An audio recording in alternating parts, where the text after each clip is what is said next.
দুইটা সময় তওবা করে লাভ নাই। একটা হচ্ছে মৌতের যন্ত্রণা শুরু হয়ে গেলে, মৃত্যুর যন্ত্রণা শুরু হয়ে গেলে আগে পা থেকে শুরু হয়ে আস্তে আস্তে গলার দিকে আসে। হাদিসে যেমনটা এসেছে, সূরা ওয়াকিয়ার মধ্যেও আছে যে পায়ের দিক থেকে যন্ত্রণা শুরু হয়ে আস্তে আস্তে আস্তে আস্তে এই গলার দিকে আসে, এবং আত্মাটা গলার এখানে যখন চলে আসে, এখান থেকে মালাকুল মউত আত্মাটাকে নিয়ে চলে যায়।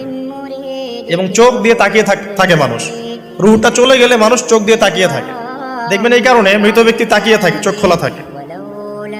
এবং তখন আসমান থেকে সিঁড়ি নামিয়ে দেওয়া হয়, ওই সিঁড়িতে করে আত্মা চলে যাচ্ছে, ও তাকিয়ে দেখে যে আত্মা চলে যাচ্ছে। এবং মানুষ মারা যাওয়ার পরে চোখ জীবিত থাকে অনেকক্ষণ। মেডিকেল সায়েন্স যারা পড়েছে তাদেরকে জিজ্ঞাসা করবে, মানুষ ডেড হয়ে গেলেও চোখ দেখবেন আরো কয়েক ঘন্টা, হয়তো আরো নির্দিষ্ট একটা সময় পর্যন্ত চোখটা কিন্তু জীবিত থাকে। এই জন্যে চোখ বন্ধ করে দিতে হয়। যাই হোক, যেটা বলছিলাম যে মৌতের যন্ত্রণা শুরু হয়ে গেলে তওবা করে লাভ নাই, তওবার দরজা বন্ধ। আর পশ্চিম দিক থেকে সূর্য উঠে গেলে তওবা করে লাভ নাই, তওবার দরজা বন্ধ।